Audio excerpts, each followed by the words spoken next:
آپ کے اسلام لانے کا واقعہ بڑا رقت آمیز ہے، ہم دیکھتے ہیں اس کو۔ ایک روز حضرت عمر رضی اللہ تعالیٰ عنہ، اصل میں ہوا یہ تھا کہ حضرت عمر رضی اللہ تعالیٰ عنہ جو بھی اسلام لے کے آتے تھے اس پر شدید تشدد فرماتے کرتے تھے، اور ایک ان کی باندی ایمان لے کر آ گئی تھی، اس کو بہت مارتے پیٹتے تھے، بلکہ مار پیٹ کے تھکتے تو کہتے کہ میں تھک گیا ہوں مار مار کے، اب میں اٹھوں گا تمہیں ماروں گا۔ اور یہ مارنا کوئی معمولی بات نہیں ہوتی، ہم لوگ تو یہ باتیں سن لیتے ہیں نا خالی، اس وقت لوگوں نے بڑی قربانی کی تھی، یعنی بھونسوں سے مکوں سے مارنا پیٹنا، جاں بلب کر دینا، ٹھیک ہے، اور اس کے بعد بھی لوگ یہ کہتے تھے کہ ہم نے ایمان نہیں چھوڑنا، جو مرضی کر لیں، تو غلام تھے، باندی تھی وہ تو ان کو پھر ایک دفعہ تمہیں تعالیٰ کو یہ خیال آیا کہ بھئی یہ کیسا ہے کہ کوئی چھوٹے نہیں جو اس میں داخل ہو جاتا ہے، چلو جا کے اس ایمان کے جو نبی ہیں انہی کا کام تمام کر دو، نعوذ باللہ۔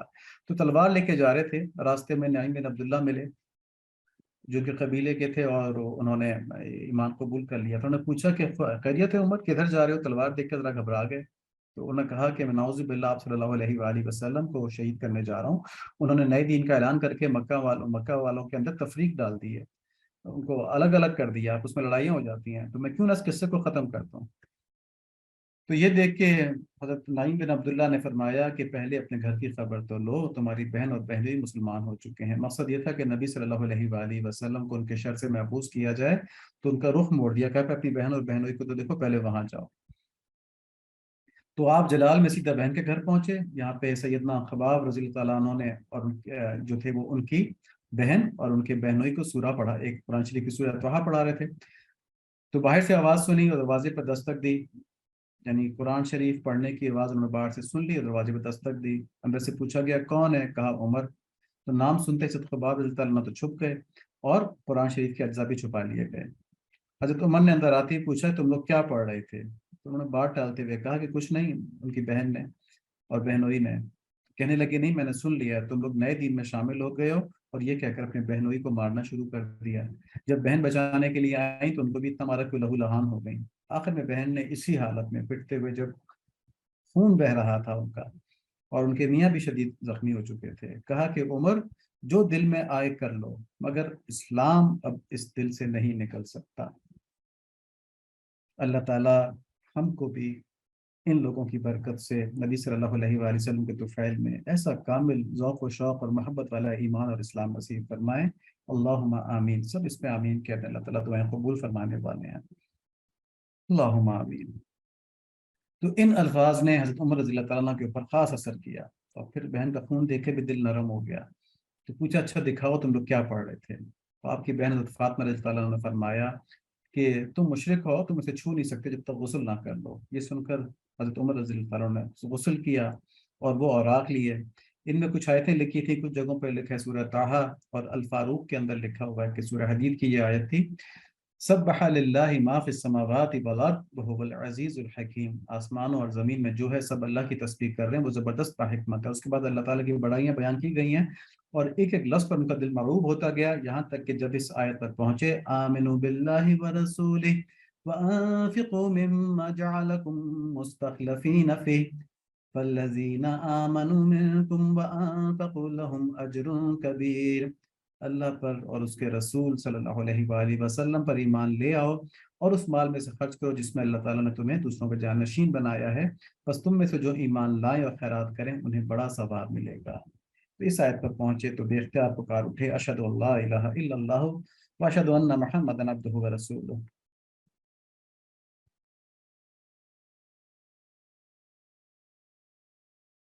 پھر ایمان لانے کی غرض سے جب نبی صلی اللہ علیہ وآلہ وسلم کی طرف جانے کا ارادہ کیا تو حضرت خباب رضی اللہ عنہ پر دیکھے پیچھے سے نکلے اور کہا کہ اے عمر بن خطاب، یقیناً اللہ نے تمہیں اسلام کے لیے چن لیا ہے۔ میں نے نبی صلی اللہ علیہ وآلہ وسلم کو یہ دعا کرتے ہوئے سنا تھا کہ اللہ دونوں عمر میں سے ایک عمر تھے جس کو آپ پسند فرماتے ہیں اس کو ہدایت عطا فرما دیں۔ تو یہ سن کر حضرت عمر رضی اللہ عنہ نے فرمایا کہ خباب بتاؤ نبی صلی اللہ علیہ وآلہ وسلم اس وقت کہاں ہیں تاکہ میں اسلام قبول کروں؟ انہوں نے بتایا کہ دار ارقم میں کوہ صفا کے پاس۔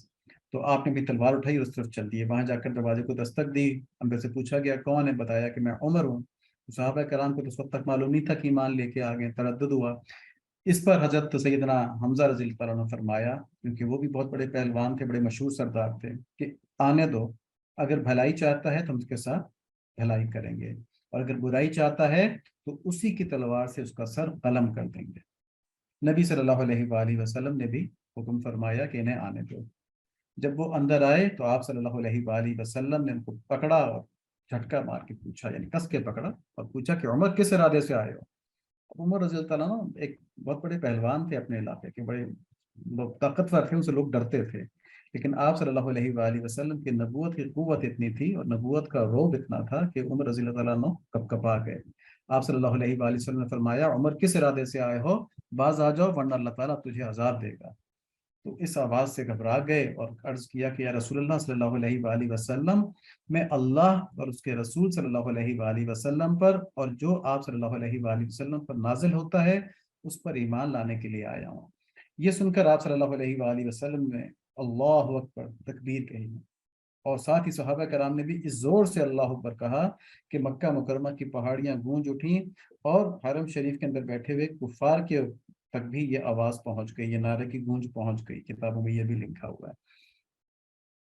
تو حضرت عمر رضی اللہ تعالیٰ عنہ کا ایمان لانا جو تھا ایک بہت بڑا واقعہ تھا، کیونکہ آپ صلی اللہ علیہ وآلہ وسلم نے دعا فرمائی تھی کہ یا اللہ ان دونوں میں سے جو آپ کو پسند ہے اس کے لیے اپنے دین کو شوق، اس کے ذریعے اپنے دین کو شوکت نصیب فرمائیں، طاقت نصیب فرمائیں۔ جب عمر رضی اللہ عنہ کو اللہ تعالیٰ نے پسند فرما لیا آپ صلی اللہ علیہ وآلہ وسلم کی دعا کے مطابق، تو پھر شوکت بھی نصیب فرمائی دین کو۔ تو پھر نبی صلی اللہ علیہ وآلہ وسلم نے حضرت عمر رضی اللہ تعالیٰ عنہ کے سینہ مبارک پر دست اقدس رکھا اور دعا فرمائی کہ یا اللہ اس کے سینے میں جو میل کچیل ہے وہ آپ دور فرما دیں اور اس کے بدلے ایمان سے اس کا سینہ بھرتے ہیں۔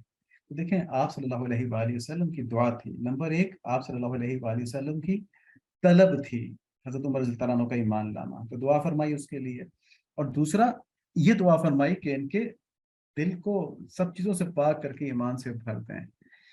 تو یہ دعا تو قبول ہونی تھی نا، جب ایمان والی دعا قبول ہوئی تھی تو پھر ایمان کے کمال کی دعا بھی قبول ہوئی، ظاہر ہے۔ تو ان کے بارے میں ایسی بات کرنا جن کے ذریعے اللہ تعالیٰ نے ایمان کو شان و شوکت نصیب فرمائی، اسلام کو شان و شوکت نصیب فرمائی، اور نبی صلی اللہ علیہ وآلہ وسلم کو ایک خود اعتمادی نصیب فرمائی، ایک سہارا نصیب فرمایا اسباب کے درجے کے اندر، ٹھیک ہے، اور اسے ابھی ہم آگے دیکھیں گے کہ مسلمانوں کو کتنا فائدہ ہوا۔ تو ایسے شخصیت کے بارے میں کوئی غلط بات کرنا ظاہر ہے اپنے ہی دین کو خراب کرنے والی بات ہے۔ ایمان لاتے وقت آپ کی عمر 30 سال کے قریب تھی اور کچھ مورخین نے 26 سال بھی لکھی ہے۔ حضرت عبداللہ بن عباس رضی اللہ عنہ فرماتے ہیں، بہت فقیہ صحابی تھے اور حضرت عباس رضی اللہ عنہ کے بیٹے تھے، کہ حضور صلی اللہ علیہ وآلہ وسلم نے فرمایا جبرائیل میرے پاس آئے اور کہا آسمان والے عمر کے قبول اسلام پر خوشیاں منا رہے ہیں۔ اتنا بڑا واقعہ تھا حضرت کا ایمان لے کے آنا۔ چند ہی لمحوں میں حضرت عمر نے فرمایا کہ اللہ کے نبی کیا ہم حق پر نہیں؟ آپ صلی اللہ علیہ وآلہ وسلم نے جواب دیا کہ کیوں نہیں، ہم تو حق پر ہیں۔ تو فرمانے لگے پھر چھپ کر عبادت کیوں کریں، چلیے خانہ کعبہ میں چل کر عبادت کرتے۔ تو اس وقت تک مسلمان چھپ کر عبادت کرتے تھے کیونکہ کفار بہت ظلم کرتے تھے، بہت مارتے پیٹتے تھے، بہت تنگ کرتے تھے، تو مسلمان مظلومیت کی حالت میں چھپ چھپا کے عبادت کرتے تھے اور تبلیغ کرتے تھے۔ لیکن اس سے پہلے حضرت سیدنا حمزہ رضی اللہ تعالیٰ عنہ جو بہت بڑی شخصیت تھے، بڑے مشہور پہلوان تھے، بڑے مشہور جنگجو تھے، وہ ایمان لا چکے تھے، اور اب حضرت عمر رضی اللہ عنہ بھی ایمان لے کے آ گئے، اور ان کے آتے انہوں نے کہا چلیں ہم خانہ کعبہ میں جا کے نماز پڑھیں گے۔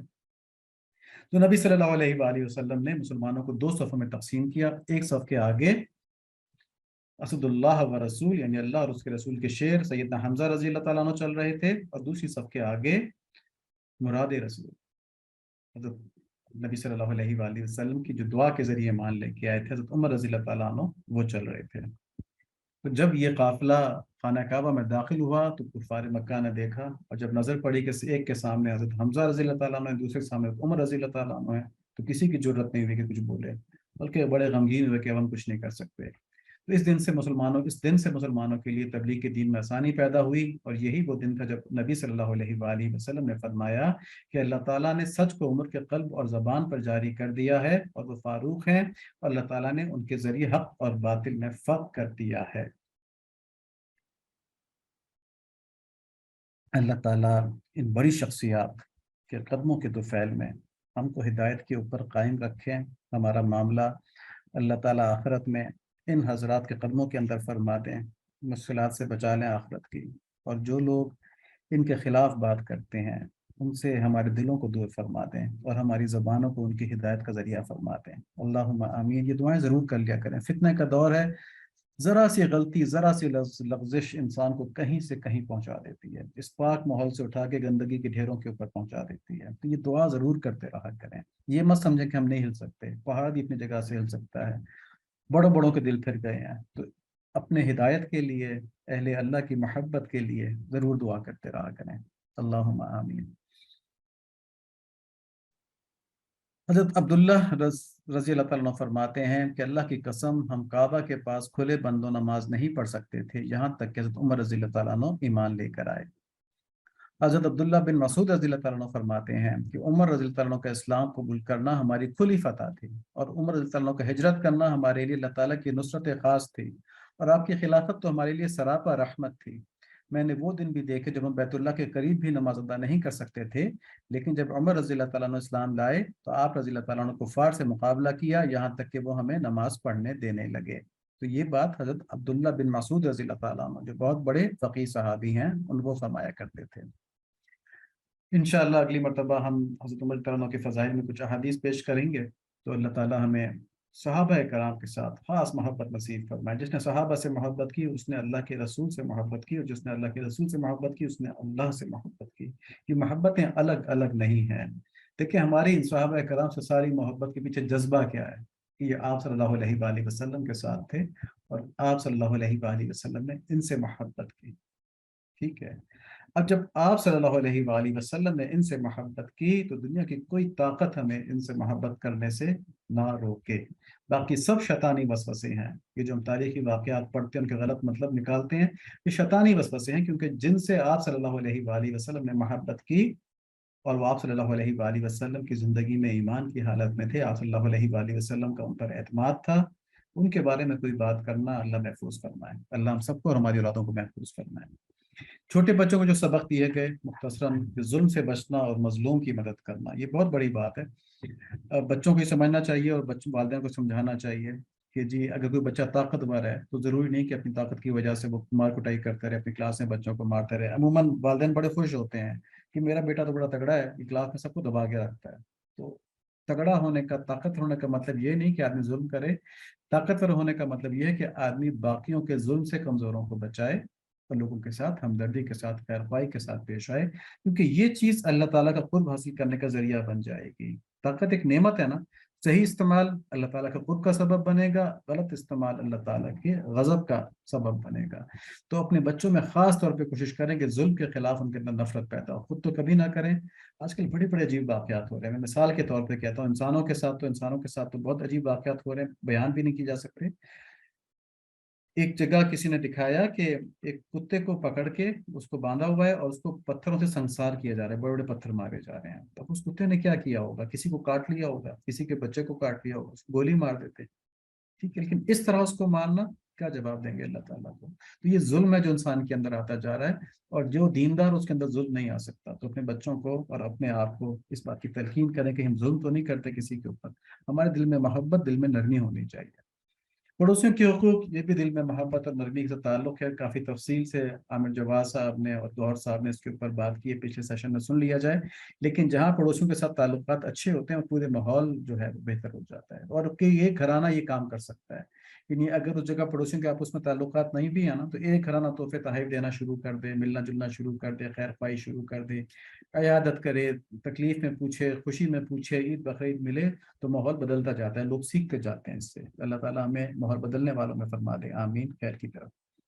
حضرت عزیر رضی اللہ تعالیٰ عنہ کے واقعات ہم نے پڑھے، اس میں ایک بات تو یہی اہم تھی کہ اللہ تعالیٰ نے ان کو مردہ کر کے زندہ کر کے دکھا دیا۔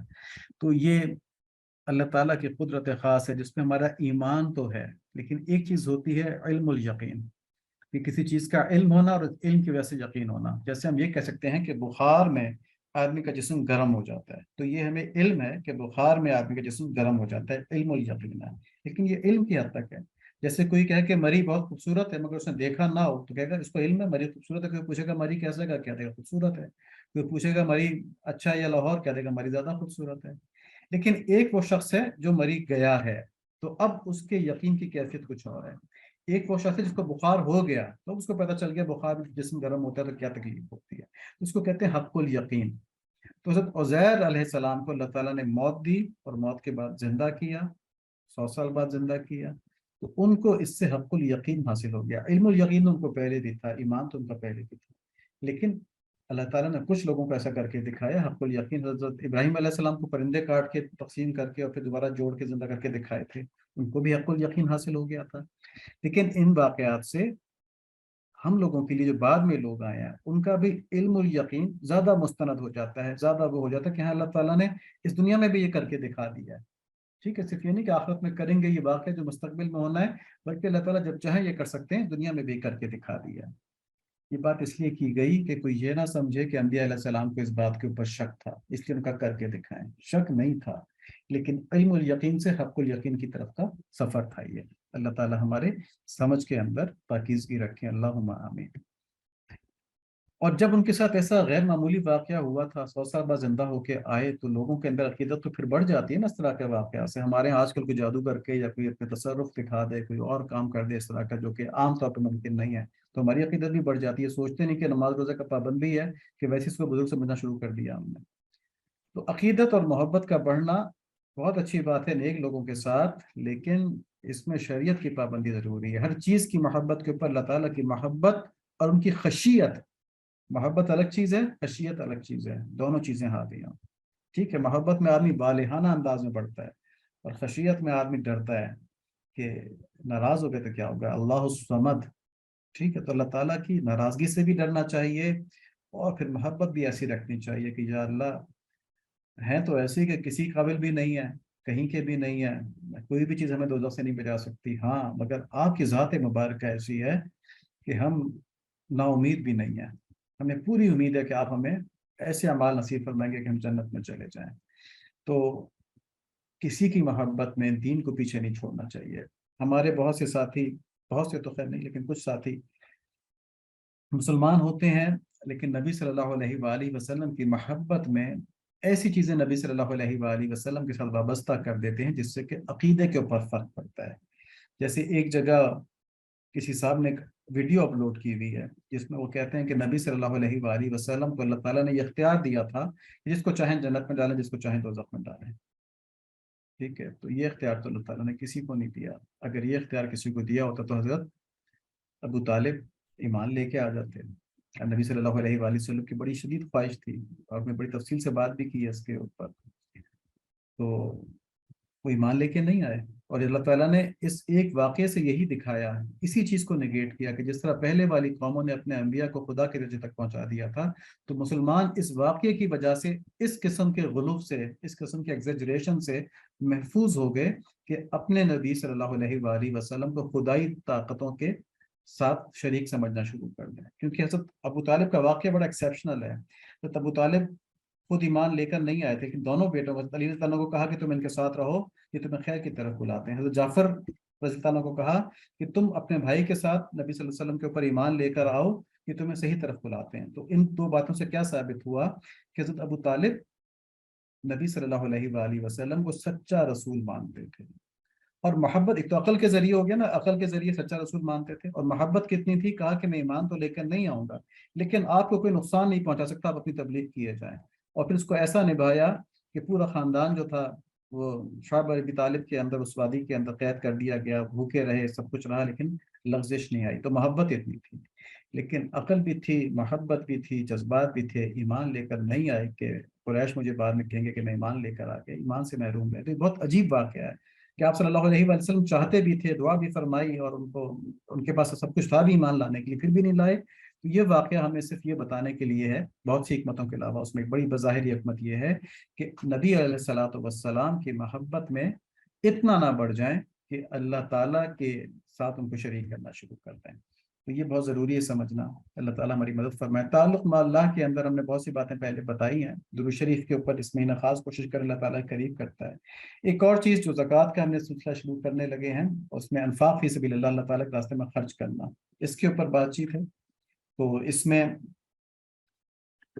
سورہ آل عمران کے اندر آیت نمبر 180 ہے جس میں اللہ تعالیٰ فرماتے ہیں کہ جنہیں اللہ تعالیٰ نے اپنے فضل سے مال دے رکھا ہے وہ اس میں اپنی کنجوسی کو اپنے لیے بہتر خیال نہ کریں، یعنی یہ نہ سوچیں کہ میں پیسے بچا بچا کے رکھا ہوں، میں خرچ نہیں کر رہا، میں زیادہ امیر ہوتا جا رہا ہوں، تو زیادہ امیر ہونے کو نا اپنے خیال میں بہتر نہ سمجھیں، بلکہ ان کے لیے یہ بدتر ہے۔ ان قریب قیامت والے دن یہ اپنی کنجوسی کی چیز کے توق یہ اپنی کنجوسی کی چیز کے توق میں ڈالے جائیں گے۔ آسمانوں اور زمین کی میراث اللہ ہی کے لیے ہے، اور جو کچھ تم کر رہے ہو اس سے اللہ تعالیٰ ہی آگے ہے۔ یہاں پہ جو آخری جملہ ہے نا کہ آسمان اور زمین کی میراث اللہ تعالیٰ ہی کے لیے، سو خاص طور پہ نوٹ کریں، ہم ایک اور آیت دیکھتے ہیں پھر اس کا مطلب نکالتے ہیں۔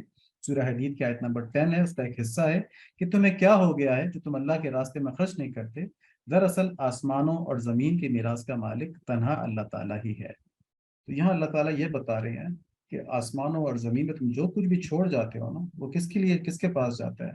وہ اللہ تعالیٰ کے پاس جاتا ہے۔ وہ کہاں سے آیا تھا؟ وہ اللہ تعالیٰ کی طرف سے آیا تھا۔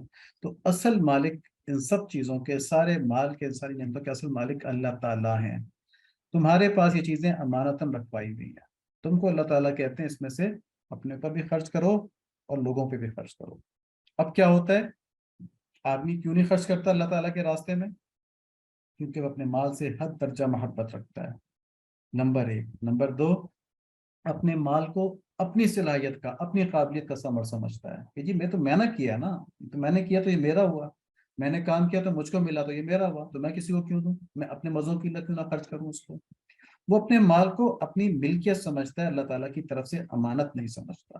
ٹھیک ہے جی، تو وہ میں کے اندر اپنے مال کو رکھتا ہے، اور مال سے اس کی محبت ہوتی ہے، اور یہ مال کی محبت اس کو اللہ تعالیٰ کی محبت سے دور کر دیتی ہے۔ اس لیے اللہ تعالیٰ نے کہا ہے کہ مال کو خرچ کرو، یہ مال تمہارا نہیں ہے، یہ میرا ہے، یہ تم مر جاؤ گے تب تم سے واپس لے لوں گا، پہلے بھی یہ میرے پاس تھا۔ قبر میں تو نہیں جا سکتا نا مال، چاہے قبر سنگ مرمر کی بنوا لیں، لیکن وہ مردے کے ساتھ نہیں جا سکتا سنگ مرمر۔ ٹھیک ہے، مردے کی حالت پھر اللہ تعالیٰ کے ہاتھ میں ہے، جو چاہے کریں اس کے ساتھ، تو مال یہیں رہ گیا۔ تو اس کے اندر تفصیل بھی ہے، اللہ تعالیٰ اپنے مال کو اللہ تعالیٰ کی رضا کے لیے خرچ کرنے کی ترغیب دیتے ہیں۔ سورہ بقرہ کے اندر کی ہم نے کچھ آیتیں نکالی ہیں، آپ دیکھیں۔ متقین کی نشانی میں اللہ تعالیٰ فرماتے ہیں یہ وہ لوگ ہیں جو غیب پر ایمان لائے اور نماز کو قائم کرتے ہیں اور ہمارے دیے ہوئے مال میں سے خرچ کرتے ہیں، ہمارے دیے ہوئے مال میں سے خرچ کرتے ہیں، یہ نہیں کہ اپنے کمائے ہوئے مال میں سے خرچ کرتے ہیں۔ ہمارا کمانا کچھ نہیں ہے، بہت بڑے بڑے قابل لوگ فاقوں مر رہے ہیں، اور بہت نااہل جاہل لوگ جو ہیں وہ لاکھ پتی، کروڑ پتی، ارب پتی بنے ہوئے ہیں۔ اللہ تعالیٰ کی راہ میں خرچ کرو اور اپنے ہاتھوں ہلاکت میں نہ پڑو، اور سلوک و احسان کرو، اللہ تعالیٰ احسان کرنے والوں کو دوست کرتا ہے، رکھتا ہے۔ ٹھیک ہے جی، تو احسان کا کی بھی احسان دینا جتنے لوگوں کے اوپر نا، احسان کرنے کا مطلب یہ ہے اچھی طرح معاملہ کریں، یہ نہیں کہ احسان جتانا ہے کہ دیکھو میں نے تمہیں اتنے پیسے دیے ہیں۔ بعض جگہ پہ دیکھا گیا ہے کہ جو لوگ زکوٰۃ دیتے ہیں، زکوٰۃ تو فرض صدقہ ہے نا، تو زکوٰۃ دینا تو اپنے اوپر سے ذمہ داری اتارنا ہے، کسی پہ احسان ویسے ہی نہیں ہے، بلکہ جو آپ سے لے رہا ہے اس کا احسان ہے کہ اس نے آپ کو مشکل سے بچا لیا، ورنہ ڈھونڈ کے کہیں اور پہنچانا پڑتا مستحق تک۔ تو اس کے بارے میں کچھ لوگ اس طرح کے جملے بولتے ہیں، وہ فلاں کو دیتے ہیں، وہ ہر مہینے بھاگا بھاگا پہنچ جاتا ہے نا، اس کو تو قرار ہی نہیں ہے نا، اس کو پتہ ہے یہاں سے پیسے ملتے ہیں، بھاگا بھاگا آ جاتے ہیں۔ نہیں بھی، اس کی حقارت نہ کرو، اس کی عزت کرو، وہ تمہارے گھر آ کے تم کو تمہارے ایک فرد سے سبک دوش کر دیتا ہے۔ ٹھیک ہے جی، اس کا خاص خیال رکھیں، بڑی عزت و تکریم سے ملیں اس کے ساتھ، کیونکہ وہ آپ کے اوپر احسان کر رہا ہے۔ اگر وہ نہ ہو تو آپ کو گڑیوں میں مارا مارا پھرنا پڑے اپنی زکوٰۃ کو صحیح جگہ تک پہنچانے کے لیے۔ سورہ بقرہ کی آیت نمبر 254 ہے، اے ایمان والو جو ہم نے تمہیں دے رکھا ہے اس میں سے خرچ کرتے رہو، اس سے پہلے کہ وہ دن آئے جس میں نہ تجارت ہے، نہ دوستی، نہ شفاعت، اور کافر ہی ظالم ہیں۔ تمہیں دے رکھا ہے جو، تو اپنے مال کو اللہ کی امانت سمجھو، اور سوچتے رہو، کانشیس رہو مستقل کہ یار یہ اللہ تعالیٰ مجھ سے کیا چاہ رہے ہیں، میں نے اب اس کو کہاں خرچ کرنا ہے، کہاں خرچ کرنا ہے، تو اسراف سے بھی بچو گے اور اللہ کے راستے میں خرچ کرنے کی کنجوسی سے بھی بچو گے۔ پھر آیت نمبر 261 ہے، جو لوگ اپنے مال اللہ کے راستے میں خرچ کرتے ہیں ان کی مثال اس دانے جیسی ہے جس میں 7 بالیاں نکلیں اور ہر بالی میں 100 دانے ہوں، یعنی مال میں برکت ہوتی ہے ان کی جو اللہ کے راستے میں خرچ کرتے ہیں۔ یہ تو ایک مثال دی نا کہ 7 بالیاں اور میں 100 دانے، یعنی 700 گنا ہو گیا۔ تو اللہ تعالیٰ جس کے لیے چاہتے ہیں ثواب میں کئی گنا اضافہ فرما دیتے ہیں، 700 گنا تو بتایا ہے، اس سے بھی زیادہ اضافہ فرما دیتے ہیں اللہ تعالیٰ، اور اللہ تعالیٰ کشادگی اور علم والے ہیں۔ تو یہاں ایک بات یہ پتہ چلی کہ مال خرچ کرنے سے اللہ کے راستے میں کم نہیں ہوتا، یہ اللہ تعالیٰ نے دنیا کے اندر بھی اصول رکھ دیا، وہ چاہتے تو نہ رکھتے، لیکن ہم پر احسان یہ کیا کہ دنیا میں مال خرچ کریں گے، دنیا میں بھی مال بڑھتا رہے گا، اور آخرت میں تو اس کی جزا بہت زیادہ ہے۔ اور سورہ بقرہ کی آیت نمبر 274 ہے کہ جو لوگ اپنے مالوں کو رات دن چھپے کھلے خرچ کرتے ہیں ان کے لیے ان کے رب کے پاس اجر ہے، اور نہ انہیں خوف ہے اور نہ غم۔ اور 262 ہے سورہ بقرہ کی آیت، جو لوگ اپنا مال اللہ تعالیٰ کی راہ میں خرچ کرتے ہیں اس کے بعد نہ تو احسان جتاتے ہیں نہ ایزا دیتے ہیں، یہ وہ والی بات ہے کہ ہم تم کو بہت پیسے دیتے ہیں، اچھا ہم سے نہ اس طرح کی بات کرو، اور نہ لوگوں کو بتائیں کہ وہ تو مجھ سے زکوٰۃ یا پیسے لے، میں تو اس کی بڑی مدد کرتا ہوں، اللہ کے لیے کریں تو بس کسی کو نہ بتائیں۔ تو جو لوگ اس طرح خاموشی سے کرتے ہیں نا اور تکلیف نہیں دیتے کہ اگلے کو اپنی مدد کی، تو ان کا اجر ان کے رب کے پاس ہے۔ یہ اللہ تعالیٰ نے عجیب جملہ فرمایا، ان کا اجر ان کے رب کے پاس ہے، کوئی مقدار نہیں بتائی، کوئی کیفیت نہیں بتائی، بس یہ بتا دیا رب کے پاس ہے، جو ہے جیسا تم سمجھ ہی نہیں سکتے اس کی، کیونکہ رب تو پھر رب ہے نا، ان کی تو ہر چیز انفائنائٹ ہے، ان پر نہ تو کچھ خوف ہے اور نہ وہ اداس ہوں گے، غمگین ہوں گے۔ اللہ تعالیٰ میں ان لوگوں کے اندر فرما دیں، مال کو صحیح طریقے سے خرچ کرنے کی توفیق نصیب فرما دیں۔ اللہم آمین۔ سبحانک اللہم و بحمدک، اشہد ان لا الہ الا انت، استغفرک و اتوب الیک۔ اللہم صلی علی محمد النبی الامی وعلی آلہ وصحبہ وبارک وسلم تسلیما کثیرا کثیرا۔ ربنا تقبل منا انك انت السميع العليم وتب علينا انك انت التواب الرحيم۔ اللهم اعنا على ذكرك وشكرك وحسن عبادتك، وصلى الله على النبي الأمي آمين بحرمة النبي الكريم عليه وعلى آله الصلاة والتسليم۔ السلام علیکم ورحمۃ اللہ وبرکاتہ۔